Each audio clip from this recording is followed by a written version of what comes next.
una bienvenida muy hermosa a todos los invitados. Ser maestro es encender esa llama que ya tiene ahí cada ser, sea niño, sea joven, sea adulto, a cualquier persona con el que interactuamos. Tenemos la posibilidad de aprender, de enseñar.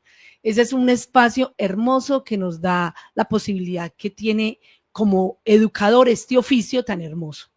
Aquí tenemos unos invitados hermosos porque ser maestro es una responsabilidad, pero un honor muy hermoso de aprender, de enseñar y aprender. Yo siempre he sentido eso. Cuando uno es maestro, el que más aprende es uno. Total. Entonces, le vamos a dar la bienvenida hoy a estos maestros, a estos invitados que tenemos aquí, que muestran el verdadero rostro del maestro, que impregnan su sabiduría en los seres que están bajo su custodia. Ellos tienen capacidades de transmitir estos conocimientos en la vivencia y en la aplicación, en el haciendo, dando oportunidad al asombro. Vamos a presentar entonces aquí a Olga Monsalve, que es docente, una mujer entregada a esta parte de dar y recibir. Y que ella sea misma la que se presente y nos salude. Adelante, Olga. Gracias, Imandra. Hola, qué rico estar acá acompañándolos. Un saludo especial aquí a mi compañero, que enseguida se presentará. Bueno, mi nombre es Olga Monsalve Ríos, feliz de estar hoy acá en CIPA, profesora de preescolar por muchos años. Y una tarea muy bonita, ¿verdad? Sí, Mandra, una tarea, una labor, ser ese educador y llevar esto que nace en el alma. Entonces es una cosa maravillosa. Feliz de que hoy podamos compartir este tema tan valioso acerca de lo que es esta educación y lo que somos los maestros. Sí, definitivamente esta semana trabajándole la investigación, a las preguntas, uno dice, tenaz, toda la responsabilidad que tenemos. Y ella, Olga, que hace parte de esa primera infancia donde la llama es así brillando, porque qué pesar, a veces la llama es así cuando nacen y después se va como bajando, bajando, y pensamos que ya no nos va a brillar. No, tenemos que avivar esa llama como maestros a estos seres que llegan hermosos. Olga, aquí tenemos una primera pregunta que queremos poner aquí en la mesa y es muy importante entender eso, ¿cierto? Porque hay muchos instructores, talleristas, docentes, profesores, maestros. Entonces, hay muchos términos para hablar de esta profesión, de este oficio, que de verdad que nosotros aquí en este ciclo que empezamos hace 15 días, perdón, sobre los oficios de la vida, son las tareas que dejan huella en los seres humanos, que tienen que ver con los seres humanos. Entonces es muy importante entender cómo vamos a hablar del maestro y la educación. ¿Por qué decidiste inclinarte por el área de educación? ¿De dónde salió esa vocación? A ver, yo creo que eso es muy común que nos pase. Creo que eso venía de mi genética, que venía de vidas anteriores, porque yo nací como con ese gusto por enseñar. Cuando llegó el momento como de decir, bueno, mis papás también profesores, tías profesores, entonces también hace como parte de un poquito de la genética. Cuando ya salimos del colegio que hay que tomar una decisión de qué vamos a hacer, entonces fui a mi casa y mi papá dijo, bueno, entonces, ¿qué vas a estudiar? Yo le dije, no, yo quiero estudiar para ser profesora. ¿Qué? El grito en el cielo.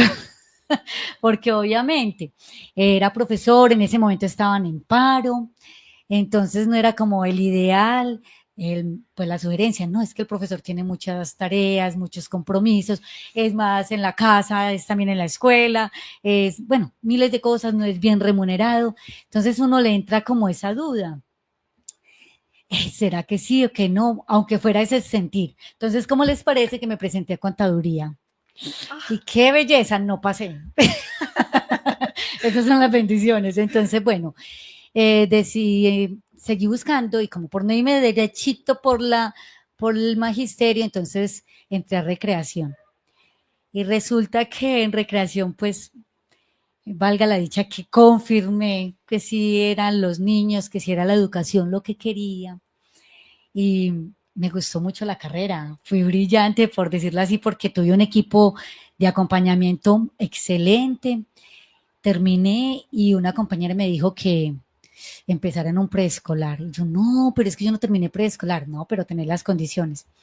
Yo mi hoja de vida y la directora muy querida, pues feliz con el trabajo y me dio la oportunidad de estar ahí. Y a partir de ahí me tocó estudiar pedagogía y ya fui entonces haciendo carrera como en esta parte de la primera infancia, con muchos diplomados, muchos talleres, bueno, y todo lo que fui haciendo durante la carrera, pero una satisfacción enorme de haber podido trabajar en la primera infancia, los últimos años de magisterio como asesora pedagógica. Y bueno, y aquí estoy feliz de poder estar hoy compartiendo esta experiencia tan maravillosa, porque de todas formas, esto nace con nosotros. Hay veces que los profesores, muchos de los profesores están ahí por una casualidad. Yo veía un video que se llama El Maestro y el 5%. Ah, sí. Un video muy especial y se lo recomiendo, donde entraba el profesor a la clase y mejor dicho, eso era un bullicio, los alumnos no ponían atención y él se enojó un día y dijo, bueno, silencio. Y les dijo, ojalá yo pudiera trabajar con el 5% de la población de los alumnos, que son los realmente los brillantes, los que salen adelante, los atentos, los juiciosos. Lo mismo pasa con las profesiones, decía el profesor. El 5% de los profesores son excelentes profesores. El 5% de los médicos, el 5% de los abogados. Pero tenía una condición en ese momento. Y es que así fueran 45 chicos que están en el aula haciendo bulla, tenía que trabajar con todos, porque por él se dedicaba al 5% de la clase, que iban a ser los ejemplares. El problema era que no sabía cuál de ese grupo eran esos 5. Entonces, amigos, esa es una condición de calidez que llevamos los profesores, en en esta carrera de estar con los alumnos, porque es mucho más que ir al aula de clase. Digamos que esos que amamos realmente la profesión, queremos esos chicos, los adoramos, miramos cómo es su vida, qué les podemos aportar. Entonces, bueno, así fue como empezamos y qué rico que estemos acá. Sí, por aquí hay un comentario de un oyente que dice, gracias por recordarnos a qué vinimos a este mundo. Entonces ya entendimos a qué viniste, Olga, a este mundo. Así es. Así y debemos es. de entender bien ese sentir entre la diferencia entre un maestro y un profesor, que el maestro pone su vocación y su alma al servicio del ser. Así es. No es por materias, no es por unas notas, no solamente es por el pago que ya Olga nos dijo, es bajo, no es recomendado ahí, es una pequeña nota para todo el esfuerzo que un maestro está ahí pendiente, solamente no es en la clase, él es maestro en la casa pensando cómo voy a hacer con Juanito, con aquel, que cómo lo hago para que se conecte con lo que Total. es. Y bueno, y le damos la bienvenida a otra mujer que tiene un espíritu muy, muy bien estructurado con lo que es la enseñanza y que tenemos un gran honor de verdad de tener aquí su compañía en este conversatorio. Nos alegra que haya aceptado nuestra invitación. Hoy tuvo muchas dificultades, pero ella dijo, yo trato de estar aunque sea un ratico, me conecto. De verdad, Paola, muchas gracias porque sabemos que la sabiduría y la experiencia nos ha permitido recibirte aquí y que hoy nos vas a entregar eso que tenés ahí. Gracias, gracias. Y Paola, preséntate tú misma. Bueno, muchas gracias. Buenos días a todos los que en este momento nos acompañan con Radio Zipa. Para mí es un gusto siempre tener esos espacios para compartir aprendizajes, para compartir las diferentes experiencias que tenemos y que pueden ser luz para otras personas. Como ya bien ustedes lo dijeron, mi nombre es Paola Arce, yo soy docente. A eso me he dedicado toda la vida. Estudié psicología inicialmente, me pasó algo muy similar a lo que le pasó a Olga, a la compañera Olga. Yo por inexperiencia me gradué de 15 años del colegio y pensaba que como yo era buena consejera de mis amigas, entonces iba a ser una buena psicóloga. Conocí una psicóloga en esa época y dije, ah, no, yo quiero ser como ella. Y resulta que me inscribí a la universidad a estudiar psicología, pero sí no tuve la suerte de Olga porque yo sí alcancé a registrarme, alcancé a estudiar y como al quinto semestre me di cuenta que la psicología distaba mucho de lo que nos explicaban o de lo que yo creía en mi pensamiento inmaduro y que lo que me iba a enfrentar era bastante diferente, o sea, la realidad como profesional y el trabajo que iba a hacer distaba mucho de lo que yo tenía en mis sueños y en mi ideal y no, realmente no era tanto de ayudar a personas. Entonces, en esa época conseguí un trabajo como profesora y fue algo así como que la vida me fue conduciendo y a la hora de yo empezar a dar clase y darme cuenta que conectaba con los estudiantes, que a los estudiantes les gustaba lo que yo hacía, que me entendían y veía que podía aportar en su formación en diferentes aspectos, dije, yo que estoy haciendo estudiando psicología, yo nací para ser profesora. Sí tuve que terminar mi carrera de psicología por asuntos familiares, pero tan pronto me gradué, le entregué el título a mis papás y les dije, ahora sí voy a estudiar mi vocación y estudié licenciatura en idiomas desde que me gradué, incluso antes de graduarme, voy a completar 20, empecé en el 2001 como profesora, voy a completar 23 años como docente. Ya completé, empecé en agosto del 2001 a ser profesora y ya este año pues es mi año 23, sigo siendo profesora, ahora más virtual, con los asuntos tecnológicos, pues me he desempeñado más en la docencia virtual, pero virtual, presencial, pienso que de todos los ámbitos se le contribuye al ser humano. Así es, Paola, muchas gracias. De verdad que tengo unos recuerdos cuando conocí por primera vez a Paola y llegan a mi memoria como una idea de ella así en el sur, nos encontramos por allá en el sur, muy nativa, muy ancestral, así la sentí yo. Yo no sé si en esa época ya estaba por ahí metida con las culturas ancestrales, porque sé que ha tenido contacto con ellas. Y bueno, entonces me gustaría como poner aquí en la mesa, dado eso, que yo también estoy investigando, bueno, cómo fue la educación de nuestros ancestros. Y me contaban unas compañeras de Perú que lo más importante en la educación era el ejemplo. O sea, el ejemplo era el maestro. O sea, el papá y la mamá como primera instancia enseñaban a los niños cada oficio. La vida era el ejemplo. Y retomo un pedacito también de un documento ancestral de los incas que dice que la educación colectiva formaba humanos colectivos y todos los adultos cuidaban, enseñaban a todos los niños y niñas. Todos los adultos, no importaba quién, los llamaban los tíos porque todos podían enseñar. Cualquier adulto de la comunidad le podía enseñar al niño. El compartir vocación influía más que la relación filial. Por eso médicos, artistas, ancianos atraían a médicos, artistas y niños. Artistas niños. Se evitó la relación asfixiante y excluyente solo con los padres biológicos o con uno de ellos. Amar a niños y niños era ayudarlos a aprender, grabarles con el ejemplo del trabajo diario, que su vida dependía de la vida comunal. Amarlos no era impedirles su crecimiento, alejarlos del trabajo. Algo diferente a lo que vimos ahora, que los niños nada más quieren, no pueden sino estudiar. Único aprendizaje real en el trabajo, en la vida, como dicen por ahí. Hoy los pueblos aymara, con aprecio, llaman Waguadiosani, aquellos que hacen a sus hijos sus dioses, a padres y madres que miman a sus criaturas. El crecimiento era fluido, niños y adultos no estaban separados artificialmente, no había ropa, comida ni músicas especiales para niños.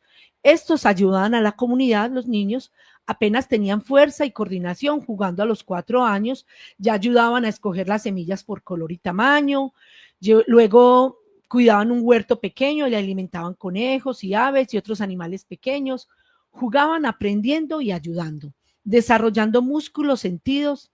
Después combinaban el pastoreo con hilado y tejido, ambos esos, no había, esto es de niños, esto es de niñas. Temprano también aprendían la música. Cualquier cargo de responsabilidad requería una habilidad musical porque revelaba la armonía interna. Pronto niños y niñas aprendían los trabajos del Ailiu y su felicidad desbordaba en mucho al placer. Nacía de sentirse día a día, creciendo, aprendiendo, ayudando. Una visión muy hermosa que nos plantea el tipo de educación ancestral. Entonces, Paola, la pregunta que queremos ponerte a ti aquí en la mesa es, tú has trabajado con estas culturas ancestrales, ¿cómo sientes esa manera de enseñar y qué tenemos que aprender de esta metodología nativa? Bueno, muchas gracias por la pregunta. Bueno, efectivamente, yo he tenido contacto con culturas ancestrales, precisamente por mi carrera de psicología. Lo que vi que me podía enfocar era con trabajo comunitario, psicología pues más enfocada hacia las comunidades indígenas. Entonces, en algún momento pertenecí al colectivo cultural andino de Cali en sus inicios. Y el contacto con el colectivo cultural andino era también enfocado hacia las comunidades indígenas que tenían su raíz ancestral andina y por lo tanto enseñarle pues a la comunidad todos esos legados ancestrales pues que hacen parte también de nosotros, de nuestras raíces y de nuestra esencia. Cuando yo compartí con las comunidades, sobre todo del Cauca, aprendí que para ellos la familia es vital. De hecho, toda la enseñanza, la formación de los individuos para ellos surge de la familia, se centra en la familia y hay muchísimo respeto por los adultos, por los mayores, que los mayores son como los ancianos sabios de la comunidad. Se necesita que sea una persona pues que lleve toda la vida dentro de la comunidad, que conozca su herencia cultural ancestral de todas sus antecesores, y ellos conservan esos conocimientos, los cuidan y los enseñan a las nuevas generaciones.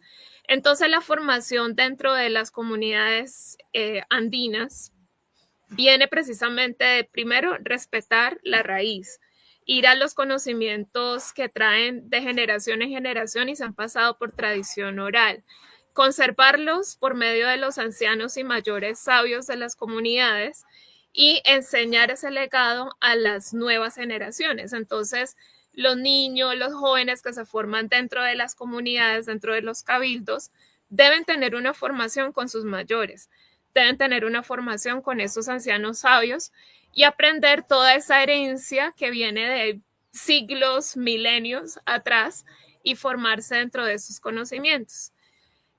Además, también, por supuesto, el papá y la mamá y las personas que hacen parte de su familia más cercana, también sus abuelos, contribuyen a su formación, porque todo el aprendizaje que tienen los niños dentro de esas comunidades no se delega a una persona externa, a una persona que, pues vaya al colegio de allá a ver qué le enseñan allá. Sí, algunos niños están escolarizados y asisten a algunas escuelitas rurales, pero la formación más importante y la que más tiempo ocupa para estos niños tiene que ver lo que se hace dentro del hogar, con sus padres, con sus mayores y el aprendizaje de la comunidad. Esos son como los pilares de la formación en las comunidades andinas.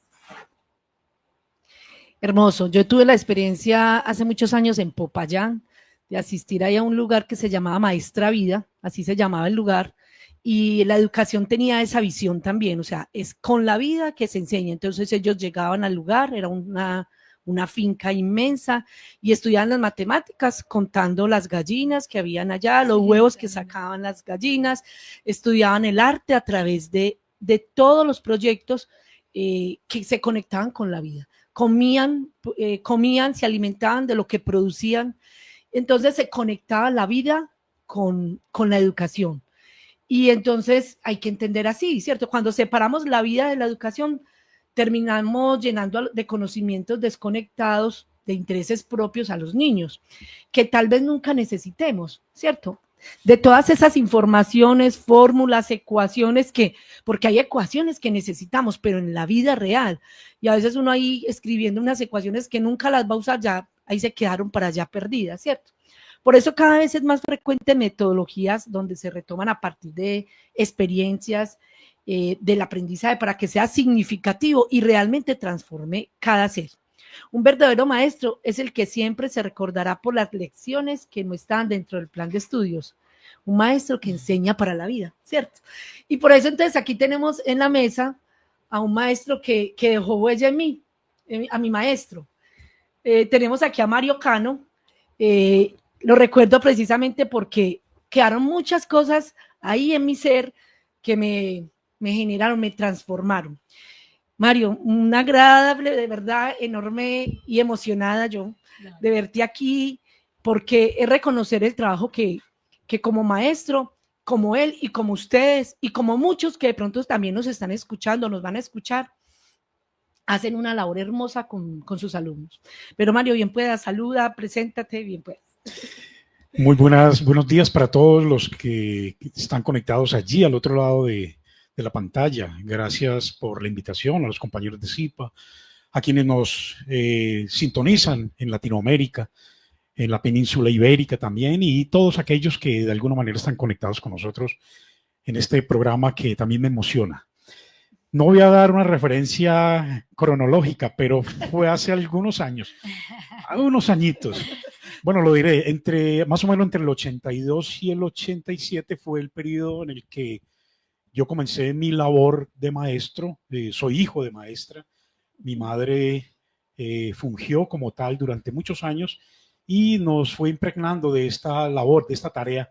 Entonces estaba un poco plegada a nuestros genes esta condición y esta posibilidad, que luego me llevaron a estudiar en la Universidad de Antioquia idiomas, posteriormente educación física, y desde ahí, desde esa realidad formativa, donde la educación pública, pues para nosotros tiene un gran significado, y en este momento en que también esas luchas por una financiación apropiada de la educación pública, porque si no hubiera existido yo no hubiera podido acceder a ella, y que es la posibilidad de muchos de nosotros. Por eso habremos de tener una posición crítica, evidentemente, proponiendo salidas, no señalando ni descalificando, sino sumando, que sería la verdadera labor de todos para defender lo que es propio. Que la gratuidad en la educación, de alguna manera, pues tendría que también consultar las realidades de cada una de las personas que queremos acceder a ella. Yo quiero comenzar, compañeras, aquí en el estudio, y ustedes allí también, con una reflexión que me tocó profundamente, y fue el de avivar la llama, este primer video que pasamos, que tiene que ver con la pedagogía Waldorf. Waldorf tiene un énfasis fundamentalmente en la motricidad. Y para nosotros, los educadores físicos, la motricidad, el movimiento, el arte, también como lo planteabas hace un instante, Simandra, cuando hablas de la experiencia. Jorge Larrosa, que es un filósofo de la educación catalán, habla de la educación experiencial en particular. Y la experiencia no es lo que pasa en la vida, sino que lo que nos pasa a nosotros en la vida. Esa llama entonces que nos entrega y que nosotros, también como agentes socializadores que somos los maestros, también como la familia, también como son los medios de comunicación, así como lo es Corazón del Sur, un programa que quiere formar públicos, pretende justamente que tengamos una perspectiva, una visión del mundo muy acorde con unos principios que alientan el programa y que son la base filosófica del mismo. Desde allí, justamente los maestros tenemos una labor, una tarea, como lo tiene también la virtualización, como tienen los medios de comunicación.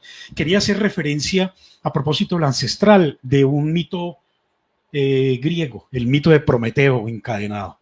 Prometeo que roba a Zeus la luz y se la entrega a los hombres. Es decir, es la educación, es la formación, es la ilustración. La ilustración como un periodo de nuestra historia humana es justamente que todos podamos acceder al conocimiento. Y Immanuel Kant, por allá en 1783, escribió un opúsculo, un librito pequeño que era sobre la ilustración. ¿Qué es la ilustración? Y él decía, es la salida de la minoría de edad. La minoría de edad es la capacidad de no pensar por nosotros mismos, pero cuando adquirimos la mayoría de edad, adquirimos conciencia. Y esa conciencia que nos da la posibilidad de entender el mundo, de poder acceder a una gran cantidad de información que es la luz, esa llama que estamos avivando y que gracias justamente al programa Corazón del Sur 144 que nos permite estar aquí para unas reflexiones siempre pertinentes. La educación siempre será pertinente. Y ustedes lo decían ahora, desde la familia, es decir, la familia tiene ese compromiso de con el ejemplo formar, es decir, en la virtud, el virtuosismo que los griegos llamaban arete. Entonces la virtud justamente no se enseña como una clase de ética, sino que se demuestra con acciones concretas. Muy bello, sí, así es. Aquí nos va a quedar faltando tiempo porque, mejor dicho, aquí eso lo habíamos visualizado. Ay, Dios mío.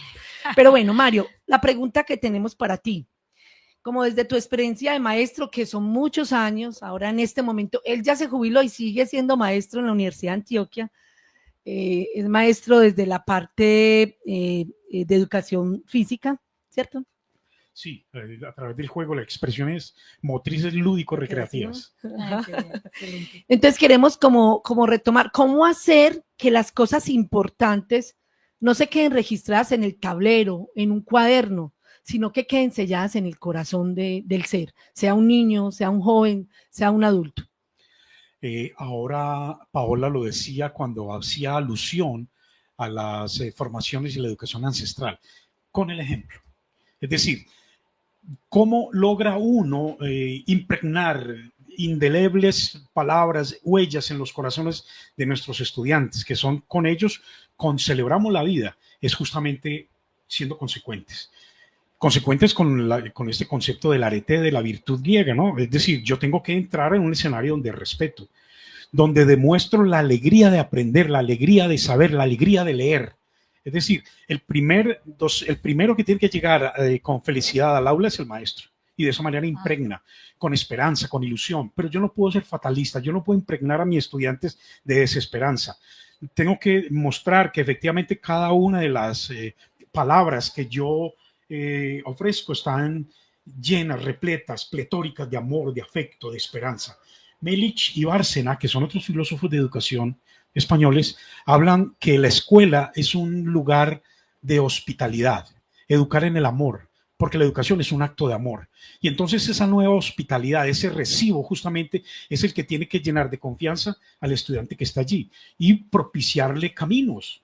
Como maestros nosotros nos tendemos como puentes y que los estudiantes nos atraviesen, nos pasen, pero una vez que puedan transitar por nosotros, desde nosotros, con nosotros tenemos que venirnos abajo y permitir que sea el estudiante el que siga su camino. No podemos vivir la vida de ellos. Tenemos que amarlos, es decir, nosotros no podemos pensar por nuestros estudiantes, tenemos que problematizar muchas cosas con ellos, no podemos resolverles los problemas, tenemos que propiciarles incluso que tengan dificultades para que puedan generar en ellos algunas posibilidades creativas, soluciones. Por ahí dicen que no se puede pescar sino enseñarle a pescar. Eso pues es un término para toda la vida, pero como maestro se aplica. Claro, yo pienso que sí. Yo creo que hay una cosa muy importante que con el ejemplo y con la alegría y con la pasión, aquí está diciendo don Abraham, ay, pero que un maestro sea bravo así, todo bravo. Sí, él precisamente, Mario decía, hay que llegar con alegría, hay que llegar con pasión para poder conectar, para poder empatizar. Bueno, a mí me gustaría mucho aquí traer un video. Es el tráiler de un documental que sonó mucho unos años atrás y que mostró al mundo una problemática de la educación, muchas problemáticas de la educación, ¿sí? Que cuestionó abiertamente la educación que reciben nuestros hijos. Y me parece importante como ponerlo aquí para que hablemos un poquito también de nosotros en el oficio de maestros frente a estas dificultades. Adelante. Sí, claro que sí.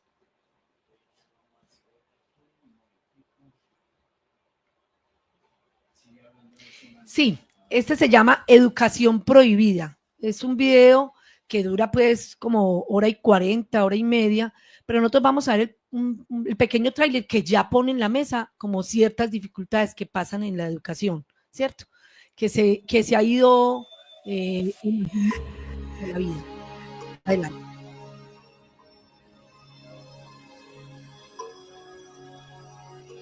Hoy en día la educación está prohibida. Muy poco de lo que pasa en nuestra escuela es verdaderamente importante. La escuela entonces no es ni siquiera el lugar de formación, es la gran guardería. No son más que espacios de tedio y aburrimiento. La educación sigue siendo lo mismo, útil para que la cultura permanezca siempre igual y siempre se repita. Y las cosas que importan no se anotan en ningún cuaderno ni en ninguna carpeta. Esto, así como está, es una falta de orden. ¿Cuál es el problema ahora? Es la tarea que nos... Para un poco, Martín, porque te conozco. Y el estudiante cree que lo único que tiene que hacer es repetir, repetir, repetir, hasta que eso se le meta en la cabeza. Repitan. En realidad nadie aprende, ¿no? Digamos, de forma forzada, no es aprendizaje. Lo cual es un adiestramiento canino. ¿Eso no es educación? ¿Cómo enfrentarnos a las dificultades? No lo sabemos, no nos lo enseñaron. Córtenla, Mariela, basta, escuchame una cosa. La escuela tiene que ser un banco de experimentación, una apertura de posibilidades totales. Nos enseñan a estar lejos unos de otros y a competir por cosas que no tienen valor. Todo el mundo habla de paz, pero nadie educa para la paz. La gente educa para la competencia y la competencia es el principio de cualquier guerra. Padres y maestros no nos escuchan. No nos preguntan nunca qué opinamos. ¿Cómo crees que vas a entrar a la facultad? ¿Quién te dijo a vos que yo quiero ir a la facultad? Hay madres y padres que ven al niño una hora al día. Todo aprobado, ¿verdad? Sí, mamá. ¿Cómo podemos esperar algo hermoso de ahí? No tienen idea de qué sentimos, qué pensamos o qué queremos hacer. Vas a tener que elegir una profesión. No puedes seguir jugando como un nene. Yo creo que los maestros actuales son hijos de un sistema. Si vos los dejás, vas a perder autoridad. No pueden hacer lo que quieren, ¿no? Igual me parece que tenemos que pensar si le estamos dando o no importancia a lo que dicen. Es profundo lo que están diciendo, no es cualquier cosa. Una escuela donde no había, el estudiante no tenía que rendir cuentas a nadie, donde cada quien podía ser sí mismo. No hay un camino único, como que no hay un chico igual al otro. ¿El objetivo de la educación cuál es? ¿Aprender? ¿Aprender qué? ¿Conocimientos? ¿O ir desarrollando unas capacidades humanas? Pues debido a esa escuela que hace que sea más importante ganar al otro que servir a la sociedad. Y en esos términos, toda educación que busque otra cosa tiene que ser prohibida. Uno no puede aprender. Muy bien, entonces con este abrebocas aquí de esta película que ya nos dice, hay competencia, hay solamente los papás llevan a esos niños allá que los cuiden todo el día, que con almuerzo incluido, desayuno, todo de una vez para que no tengamos que preocuparnos de ellos.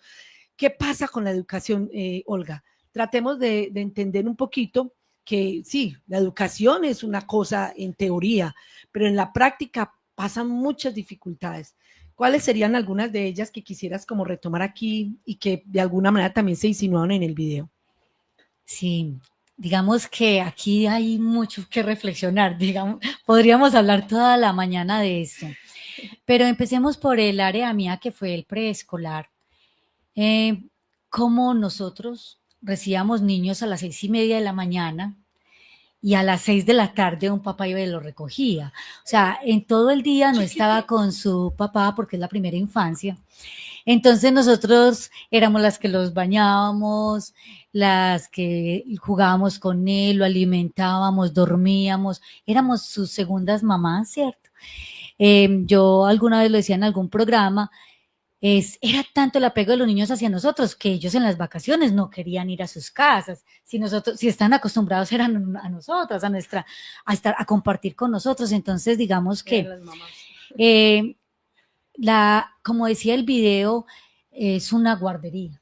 Las escuelas se volvieron una guardería, muchas, pues, y también voy a hacer alusión a lo que dijo Mario, pues hay que rescatar muchas cosas en la educación. Pero sí, las mamás, digamos que por los compromisos laborales en este momento, ¿qué tienen que hacer? Ir a llevar al niño y dejarlo allá todo el día a que sean las profes las que realmente los eduquemos y vaya si da con buenos profes, ¿qué tal que no? ¿Cierto? Entonces, esa es una de las cosas para reflexionar dentro de la educación.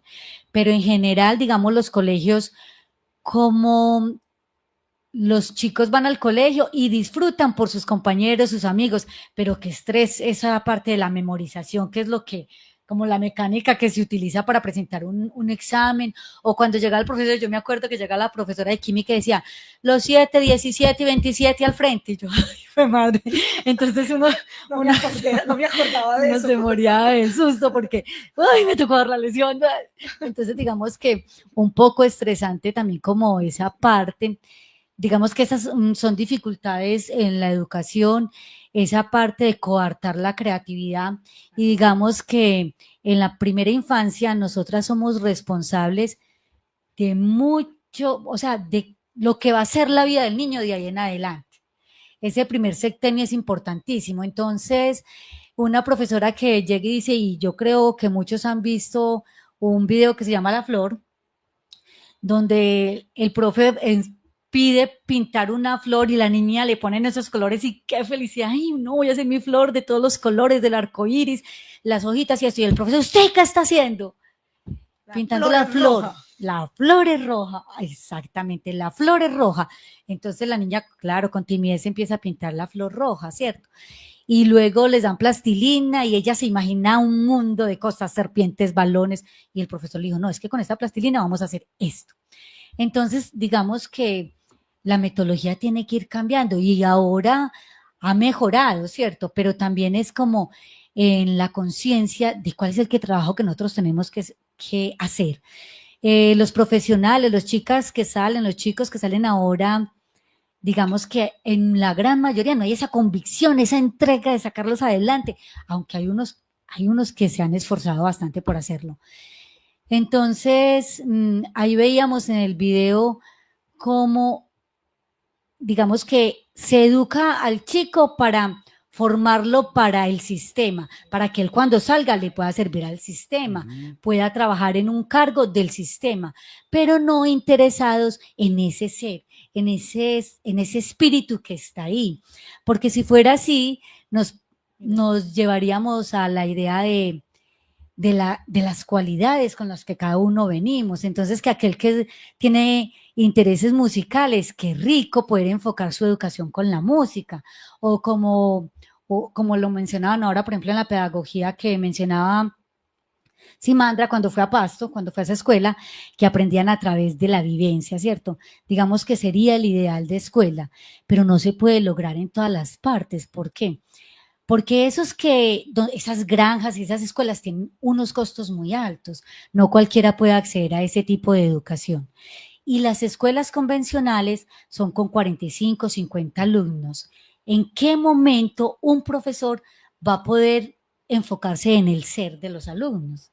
Él tiene que dar su cátedra, llegar y dar su clase, pero no se da cuenta si el alumno tiene hambre, si tiene problemas, si en la casa lo están violando, si la mamá es drogadicta, si el papá no llegó a la casa. Entonces son un poco de cuestiones que realmente los profesores no podemos tener en cuenta o no pueden tener en cuenta en este momento por las mismas condiciones que el sistema ofrece. Entonces, esas son muchas de las falencias o algunas de las falencias que tenemos, aunque hay muchas por rescatar, pero en este momento la pregunta es esa, las falencias que podemos ver en la institución. Bueno, yo voy a hacer un salto cuántico que teníamos por aquí pendiente un video porque el tiempo se nos va cortando para Paola. Le quiero dar la palabra a Paola con esta pregunta antes de que se nos vaya. Y es, ¿qué plantearías tú si pudieras cambiar el método educativo? ¿Qué nos pones aquí en la mesa para que nos quedemos aquí conversando un Ahí poquito la complementamos. Bueno, sí, yo voy a empezar, pero sí le quiero dar la palabra también a mis colegas para que ellos como que también den esa visión. A ver, el método educativo actual tiene muchas falencias y nosotros debemos ser conscientes que una de las falencias es que hay mucho desconocimiento del ser. A veces los teóricos o los formadores o las grandes universidades que en esos momentos son las responsables de currículums y demás, dejan de lado el ser. Entonces no pensamos en cuáles son las necesidades verdaderas que tienen nuestros estudiantes, cuáles son la identidad de esos espíritus todo lo que traen por dentro y que hacen parte de su riqueza se dejan de lado a la hora de pensar en qué educación darles. Yo pienso que una de las cosas que se debe replantear es precisamente eso, es nosotros nutrirnos más del conocimiento del ser, como docentes, como formadores, como teóricos detrás de los grandes currículums de academias, universidades, colegios y demás. Debemos conocer al ser inicialmente. Debemos conocer cómo se forma el espíritu, cómo se forja, cómo se educa a nivel espiritual, y a partir de allí nosotros agarrar las herramientas que sí son necesarias y que sí le van a aportar a nuestros hijos para hacer su formación. También debemos responsabilizarnos más como padres y como miembros de una familia. Hay que ser más partícipes de la educación de los hijos. No se debe delegar a que sea un sistema, a que sea una entidad, a que sea un particular el que eduque a nuestros hijos. Nosotros debemos ser responsables como padres y como formadores, porque si a nosotros se nos dio la responsabilidad de ser padres, abuelos, tíos, es porque nosotros también somos partícipes en ese espíritu que se está formando. Entonces, si nosotros somos responsables de cosas tan sencillas como nuestro trabajo, la limpieza de nuestro cuarto, entonces, ¿por qué? Y eso no se lo delegamos a nadie, ¿no? No, esa es mi responsabilidad. Entonces, a partir de ahora también es una invitación a que como padres y como miembros de un hogar también seamos responsables de esa educación de nuestros hijos. No deleguemos, investiguemos cómo se están formando, qué están aprendiendo, cómo lo están aprendiendo y qué vacío se les genera a ellos. Esa sería como una de las partecitas que yo considero que se deben cambiar. Bueno, cierro micrófonos y muchas gracias por la invitación. Ay, Paola, muchas gracias a ti de verdad por haber estado aquí en este espaciecito cortico que hubiéramos querido que fuera eterno, pero bueno, yo sé que tenías ese compromiso ahí y te agradezco enormemente tu participación. Un abracito. Un abrazo. Gracias a ustedes, que les termine muy bien en el programa. Chao. Abrazos a todos, mucho gusto. Igual, gracias. Muy bien, antes de entonces de poner otra vez como aquí a compartir un poquito eso que ella nos dejó ahí en puntica, yo quiero como ahondar un poquito en lo que Olga estaba hablando, la competencia, porque ella está diciendo, o sea, la educación se centra debería centrarse en el ser, pero resulta que nuestra educación es competitiva. Incluso ahora cada vez más le ponen más fuerza a que el niño sea emprenda, o sea, que tenga emprendimiento, que tenga trabajo, pues que sea como un obrero más de alguna manera dentro de este sistema educativo. Y por eso había una imagen ahí que, yo cuando estaba joven era pues un símbolo que era la pared, una imagen de la película La Pared, Pink Floyd, porque mostraban que lo que decía Olga, perdía la identidad del niño, ¿cierto? Todos eran con caretas iguales, casi como unos marranos, yo no sé, yo lo veía ahí, o sea, sí, perdían la identidad, con qué tiempo uno mira a esta persona, con qué tiempo uno mira a este niño, si todos los queremos homologar parejito. Ni me pregunte nada, escriban nomás, que ahí ya le puse en el tablero y ya. A mí me cuestionó mucho, yo inclusive soy maestra y tuve la oportunidad de ser maestra de todos los días, toda la semana, y a mí me parecía eso un compromiso tan grande. Yo decía, ¿yo qué voy a hacer? Yo no soy capaz de llegar y decirles, siéntense, abran el cuaderno y escriban. No soy capaz. Es mi espíritu el que me dice, tengo que hacer otra cosa. Tengo que hacer otras cosas. Entonces yo aproveché que la metodología que manejaba ese colegio era de proyectos y aproveché, hice muchas salidas pedagógicas, me conseguí patrocinios con la idea de que se optimizara, a pesar de que eran 40 niños, se optimizaran las potencialidades. Y yo apenas estaba pues empezando esa parte educativa, que también llevo añitos en ella, y aprendí a encontrar en cada niño también como una posibilidad. Tenía una niña que cantaba hermoso, y cuando esa niña cantaba, todos los niños se quedaban en silencio. Entonces yo aprovechaba y le decía, venga, cante, yo necesito que le hagan silencio. Había que aprovechar. Y aprovechaba, pero es muy importante entender que la escuela tiene muchas limitaciones. Vamos a poner un pequeño video que es caricaturesco, pero que es real, de Los Simpson sobre la educación. Adelante. ahí nos vuelven a marcar un poquito también las dificultades que de pronto Mario y Olga quieran compartir enseguida.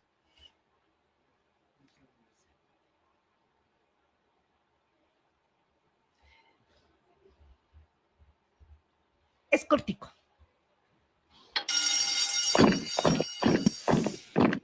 Estos uniformes son una bendición. Han descendido las gamberradas, la exuberancia juvenil se ha reducido y ahora los ánimos están más bajos que nunca. ¿Han empezado incluso a parpadear al unísono? Adoro ese sonido. Dios mío. Ahí está. O sea, es grotesco realmente, pero a veces se vuelve como muy real. Es una realidad. Es que empecemos porque como en los colegios, digamos, iban los chicos con el cabello largo y eso es mero problema, había que hacerlos motilar. Y dentro de la historia también nos damos cuenta, por ejemplo, si las niñas no llevaban el brasier o el tol, les ponían cinta en los pezones, o sea, es que era sí, imagínate, eso hace parte de esa cultura que hacía con los alumnos. Y a nosotros nos tocó, o a mí por ejemplo, que en el colegio se llegaba y si las chicas llegaban con las uñas pintadas, perdían un poco de tiempo haciéndolas desmaquillar ahí a la entrada, devolviéndolas para la casa. Entonces, digamos que la identidad de cada uno se iba perdiendo porque se iba homogenizando a la idea de la estructura del colegio. Entonces, a nosotros es lo que yo digo, la escuela prepara y las universidades preparan. ¿Para qué? Para que luego esas inteligencias que están acá tan brillantes sean llevadas a otros países, a explotarlas a otros lados, ¿cierto? Digamos que hay tantas cosas que en la escuela tenemos que replantear. Mario, ¿qué piensas? El sistema educativo es funcional al proyecto hegemónico político. Es decir, si estamos en un sistema capitalista como el actual, el sistema educativo lo que estará formando son sujetos para la competencia, sujetos para la productividad, y entonces en ese sentido siempre la empresa está orientando, está marcando las pautas en qué debería educar al sujeto precisamente para que sea afín, funcional al sistema. Quien se sale de la línea pues inmediatamente es perseguido, es calificado, y lo peor no ingresa jamás al mismo sistema, luego su productividad se verá afectada. Hay una gran cantidad de situaciones. Yo particularmente también, obviamente que uno debe obedecer a la realidad contextual en la que uno se encuentra, pero uno puede proponer desde el pensamiento crítico como una de las habilidades sociales, proponer salidas, no centrarnos en los problemas y no presentar salidas. Total. En ese sentido, los emprendimientos son una posibilidad para poder generar los recursos que podrían aportarle a la sostenibilidad de cada uno de nosotros. Sí, ahí Paola nos dejó ahí también como, bueno, ustedes también qué plantearían para cambiar este método educativo. Un aportecito a esa pregunta que quedó también ahí en puntica. De pronto algo que pudiéramos aportar ahí. Frente a la curricularización, el currículo. Es decir, no solamente el plan de estudio, sino los horarios, la calidad del docente. Yo particularmente sería partidario de una educación basada desde la experiencia. Es decir, heurísticamente, un dispositivo heurístico es aquel a través del cual yo derivo conocimiento. Yo puedo conocer a través de la academia o a través de la experiencia. Y entonces en ese sentido vuelvo a defender la educación experiencial como una didáctica. Es decir, desde la vivencia, de la experimentación, desde lo que atraviesa la vida del sujeto que estudia, que aprende. Entonces sería más eso, que más allá de la memorización, más allá de una estandarización del sujeto que aprende, es permitirle que él también explore y que proponga, desde el proyecto mismo, desde la indagación, desde las búsquedas. Sería permitir que cada uno a su propio ritmo pudiera. Obviamente que habría unos grandes objetivos, porque hay objetivos educativos, y ese objetivo educativo marcaría la línea en el aula, pero definitivamente permitiendo que cada uno de los estudiantes, bajo su propio ritmo, su proceso de aprehensión. Recordemos que Gardner nos habla de las inteligencias múltiples. No todos aprendemos de la misma manera. Hay unos que aprenden más cinéticamente, más desde el movimiento, otros desde la memorización, desde los colores, desde la organización. Sería más atender un currículo que diversifique, que atienda la individualidad. Olguita, Excelente. sí. Yo estoy de acuerdo con Mario, pero también resaltar mucho, mucho a cada ser que llega a la institución, porque al ser espíritus individuales tienen muchas condiciones hermosas que entregar, ¿cierto? Entonces, recalcarle a cada uno ese potencial que trae, su inteligencia, su sabiduría, su forma, su creatividad, esas cualidades que lo hacen grandioso, ¿cierto? Y ponerlo entonces a funcionar dentro del eje del aula, por ejemplo, con las virtudes que cada uno trae. Entonces, venga, es que yo sé hacer esto, yo me sumo con esto y formamos una gran unidad. Pienso que también sería una buena alternativa. Yo creo que este tema es complejo y hace parte de una estructura conectada, ¿cierto? Porque entonces podríamos decir, el maestro, ¿por qué no es mejor maestro? Porque es que entonces el sistema no lo apoya para que lo pueda ejercer. Lo pueda ejercer por muchas cosas que influyen para ser un maestro. Pero nosotros no podemos esperar a que el sistema nos resuelva. Si nosotros somos unos avivadores de llama, nos toca entonces entregar más allá que lo que nos dice el sistema, porque la escuela nos dice, usted tiene que hacer esto y esto y esto, pero yo ¿qué tengo que dar más allá? A mí me pasa que yo trabajo con una institución, pero yo no me ocupo de lo que me pide la institución, voy más allá de lo que me pide la institución, porque a mí lo que me importa son mis niños, son los papás de mis niños, que son con los que yo estoy al frente con ellos constantemente. Entonces, pues bueno, ahí estoy ganada porque la institución pide hasta aquí, pero mi intención va más allá, tiene que ir más allá. Y como profesores, como avivadores de llama, nos corresponde dar más. Esa es la tarea también de nosotros como maestros. Ser más estratégicos. Sí, señor, así es. Y bueno, vamos a ir a la última pregunta que tenemos aquí en la mesa para Mario. Y bueno, si de pronto Olga también quiere poner aquí su visión. Mario, pues es que aquí tenemos también una situación como educadores en esta era nueva, y es que resulta que la inteligencia artificial quiere reemplazar a todo el mundo. ¿Será que este oficio puede ser reemplazado por la inteligencia artificial? ¿Cómo visualizas este oficio de maestro en esta era de inteligencia artificial? Hay una expresión que nos determina a todos en diferentes épocas y se llama los signos de los tiempos. ¿Cuáles son los signos de los tiempos? Es decir, cada época en particular tiene unas realidades que le van configurando. Baste decir que en 1700 la revolución industrial marcó algo que Thomas Kuhn, cuando habla de los paradigmas, habla de la ley de retorno a cero. Es decir, tenemos que reaprender. Entonces, con la revolución industrial, ¿qué tuvo que hacerse? Formar, capacitar. El sistema educativo incipiente de entonces, pues tuvo que formar educadores, maestros y estudiantes que tuvieran la posibilidad de aprender esa nueva condición con la aparición de la máquina de vapor.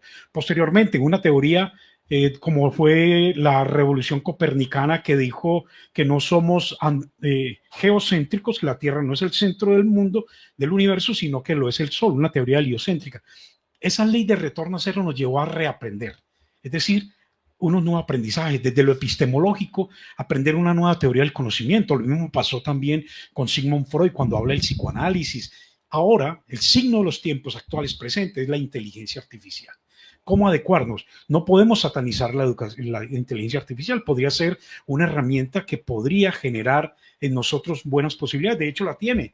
Podríamos, por ejemplo, plantear que la inteligencia artificial pudiera de alguna manera personalizar el aprendizaje, podría ser una inteligencia tutorizante, podría favorecer la posibilidad del análisis de datos, la accesibilidad, es decir, una gran cantidad de condiciones que podría ayudarnos a emplearla como una herramienta. Pero es que nos queda por fuera un componente fundamental y es ese componente de humanización. Es decir, ¿dónde queda el ser, el sujeto? Porque para información, entrar a las redes nos entregan cantidad de posibilidades, pero ¿cómo depurar, cómo decantar toda esa información que llega, cómo filtrarla, cómo hacerlo útil y cómo evidentemente favorecer la humanización de todos nosotros? Hay un escrito muy bello de David Sánchez Juliao que se llama Bocachico Pucci.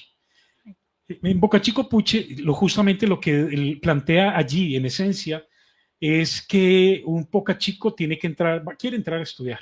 Y cuando entra a la universidad, allí no hay facultades para ser PES, Boca Chico, como es, sino que se inscribe en un programa que es para las ICOTEAS y le enseñan una gran cantidad de cosas que son útiles para esa otra especie, pero no para él. Entonces él tiene que convertirse en un autodidacta. Y como autodidacta encuentra salidas y propicia posibilidades. Es decir, sería lo mismo, sería equiparable con que cuando llegamos a una universidad, una de las carencias grandes que tenemos en ella es que, o al sistema educativo en general, en esa propedéutica desde los estadios iniciales hasta los postdoctorados, encontramos que la humanización es la gran ausente. Y es por eso que nosotros los maestros, los que tenemos que avivar esa llama y que tenemos como Prometeo que entregarla para ilustrar, para ayudar, para ayudar a crecer, para contribuir al ser, es justamente eso lo que los griegos también planteaban, el arete del virtuosismo. No solamente la técnica, porque podemos enseñar técnicas, pero aprender a vivir, a razonar desde lo humano, desde el sujeto, es la tarea nuestra. La inteligencia artificial es una herramienta, pero necesita humanos conscientes, comprometidos, que puedan darle a ellos un verdadero valor. Gracias, Mario. Olguita. Total. No es lo mismo esa inteligencia, a ver, que yo pueda estar en el aula de clase y que pueda abrazar a mi alumno. O que él está llorando y ¿qué te pasó? ¿Por qué estás llorando? ¿Por qué estás triste? Porque pasa con los chiquitos, ¿cierto? Se cayó y que uno pueda correr, ven, párate. A ver, no te pasó nada. En esa primera infancia, porque es que, digamos que ahora los niños la tecnología la manejan de una forma. Entonces, un pequeñito tiene un celular desde que nace, le entregan esos celulares y empiezan a manejar eso de una forma que a los 7 años saben más que uno. Entonces, también como desconectados, y entonces la mamá es, Camila, venga, Camila, usted no escucha, deja el celular, Camila.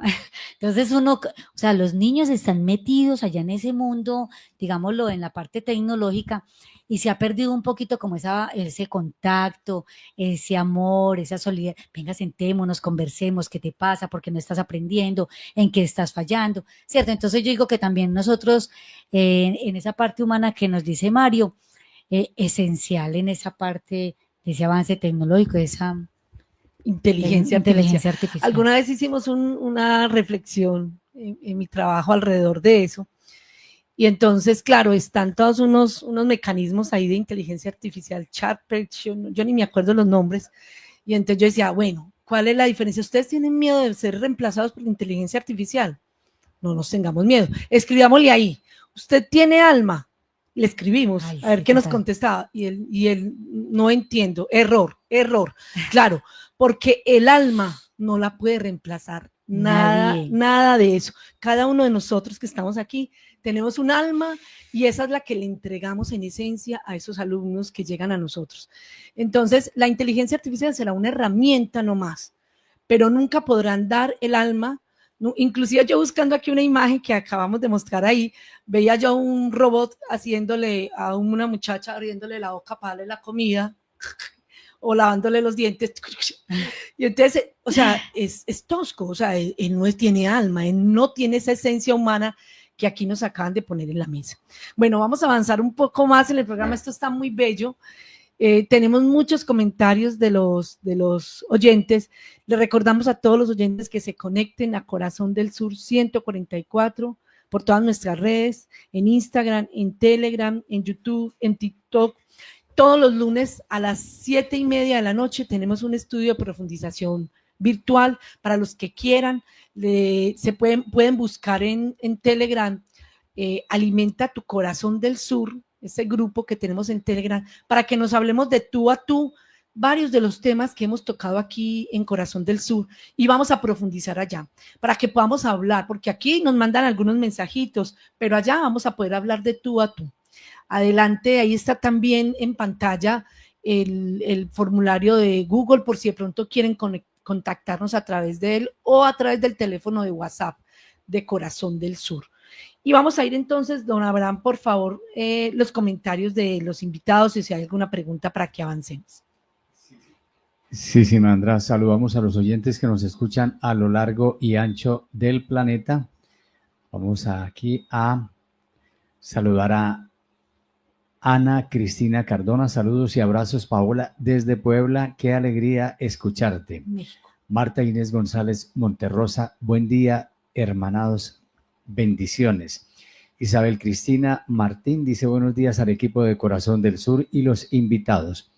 Blanca Amparo Riaño Durán en Bogotá dice muy buenos días, mi querida Simandra y sus invitados. Me encantan sus enseñanzas. También dice ella, le escribo desde Bogotá. Ana Cristina Cardona, gracias a los maestros por su gran labor desde el corazón. Blanca Amparo, un fuerte abrazo para todos de Corazón del Sur, muchas bendiciones. Por aquí dice, soy semilla queriendo ser árbol. Hola, feliz amanecer, saludos desde Florida, Estados Unidos. Gracias por traernos el camino hasta nuestros hogares.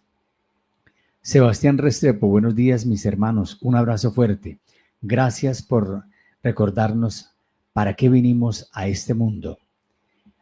Adriana María Arroyave, admiración total para todos los maestros del universo. Me les quito el sombrero. Muchos papás no se aguantan a uno y dos de sus hijos. A los maestros les toca hasta 50 micos al mismo tiempo. María Benítez, un abrazo grande desde Neuquén, Argentina, a todo el equipo de Corazón del Sur 144. Abrazos a los invitados. Aquí mandan unos corazones. Susana Goenaga.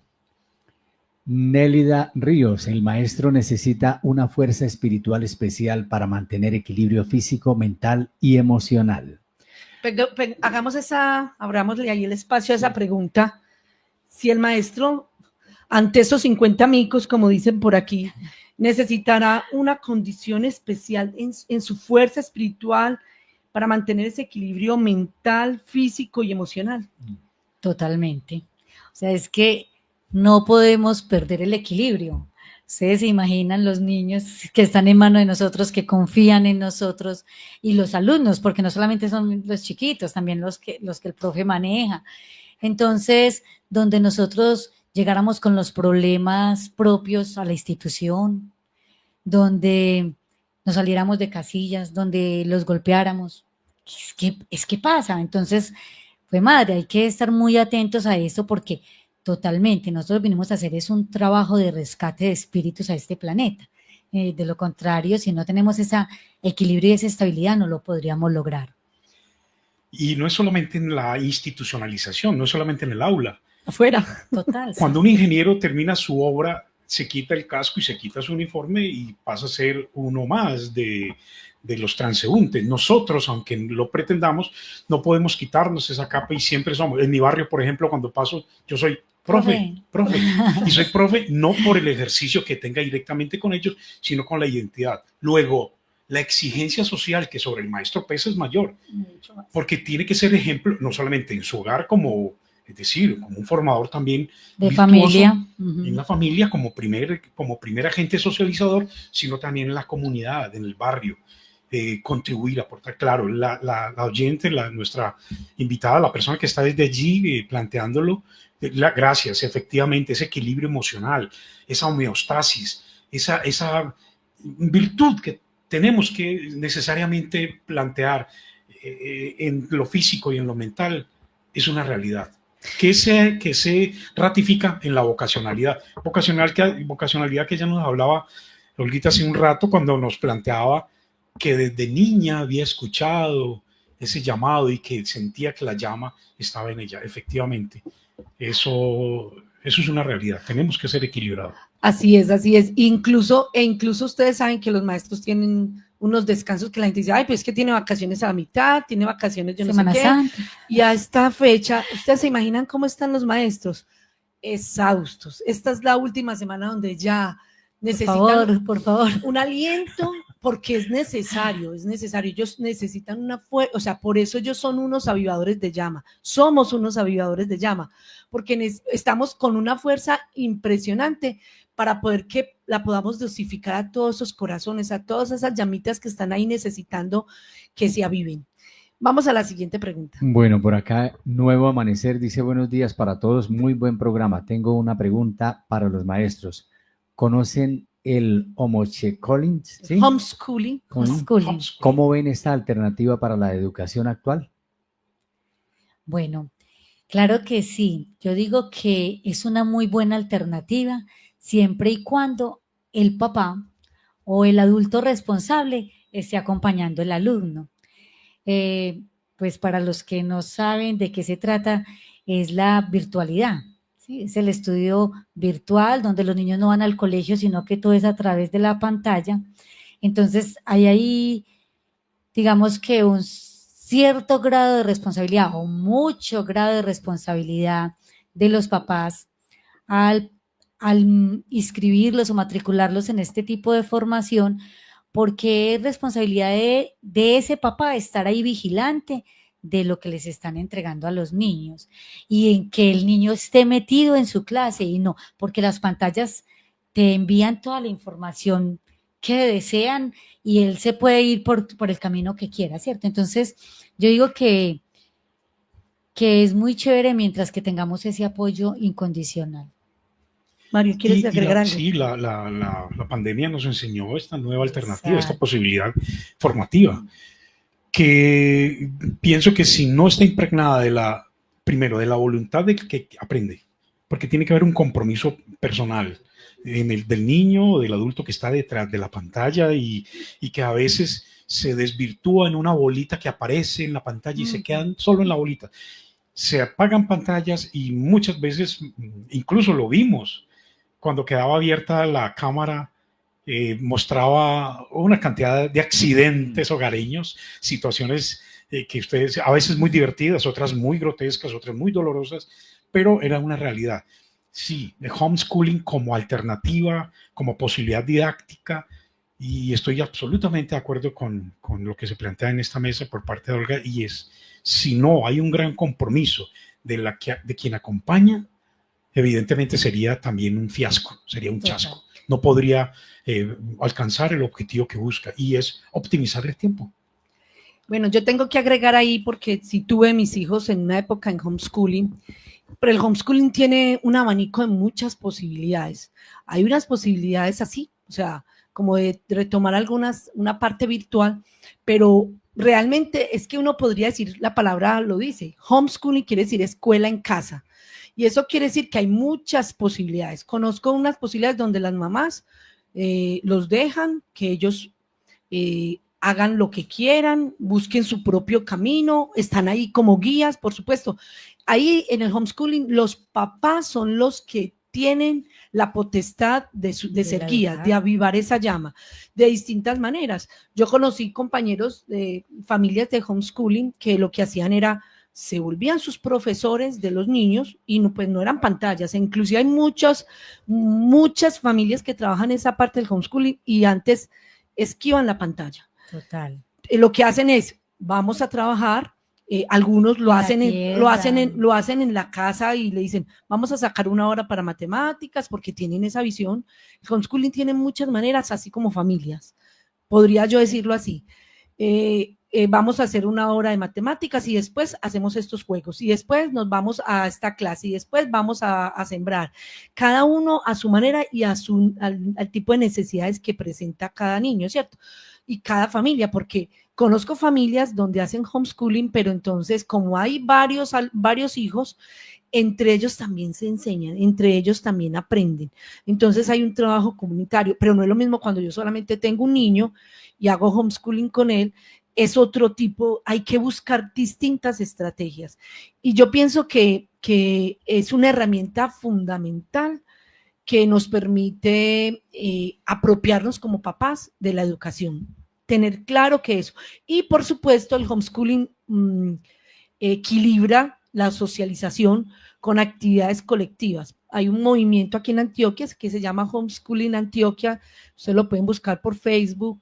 Y en Colombia, por supuesto, también hay un movimiento grande, también se llama Homeschooling Colombia, y son familias que se integran. Yo hace rato, pues no lo hago, sí, no lo hago efectivo, porque yo inclusive con mis hijos, cuando ya empezaron ahí en la escuelita, ahí, yo me los robaba el tiempo y hacía el homeschooling en tiempo complementario, porque quería estar al pie del cañón ahí con ellos, ¿cierto? Pero los papás de homeschooling hacen actividades, encuentros, se hacen actividades donde vamos a hacer este taller y buscan cómo potenciar las habilidades de cada niño. Es que a mi niño lo que le gusta es la natación, y lo potencian, y hay niños muy talentosos allí donde se vuelven campeones y todo. Entonces, ahí avivan la llama, son los papás, y es una oportunidad hermosa. A la oyente que nos preguntó aquí, una oportunidad hermosa de educación, de avivar la llama, y vuelve y retoma los orígenes. ¿Cuál es la parte del origen? La familia. La familia es la encargada de avivar esa llama.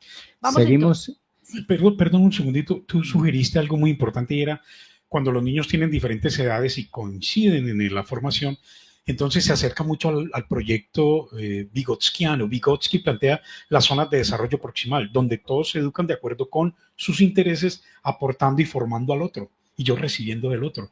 Ese es el fundamento didáctico de la escuela nueva.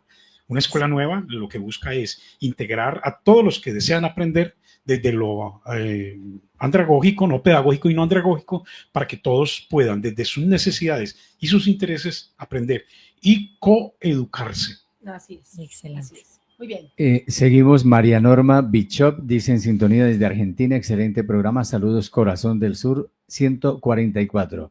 Felicitaciones Radio Zipa Estéreo.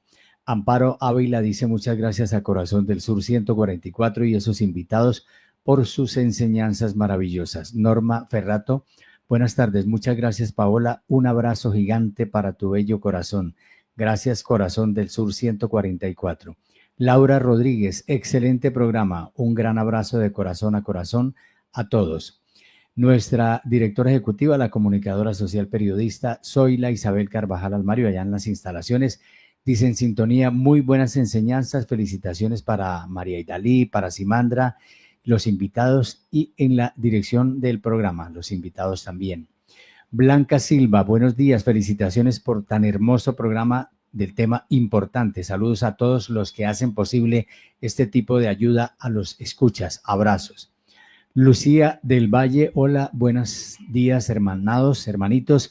Muchas gracias por este espacio tan enriquecedor y sus sabidurías. Es de gran valor su tiempo. Aprendo mucho de ustedes desde Argentina. María Alejandra Lopera, nuestra practicante de comunicación social: amo este programa, excelente. Y por último, Lucía del Valle: ¿cómo sienten la modalidad de enseñanza Waldorf o Montessori? Mi niño está próximo a la secundaria y quiero cambiar su modalidad de estudio. Por favor, si me pueden orientar. Muchas gracias, hermanitos. Bueno, digamos que la modalidad Waldorf es una modalidad muy especial, pues a mí me parece, tiene actividades muy valiosas, porque allí también el aprendizaje es a través de la práctica, del cuento, de la experimentación con la tierra, con los animales, las matemáticas con tejidos, la música. O sea que hay grandes posibilidades en la pedagogía Waldorf que pueden facilitar.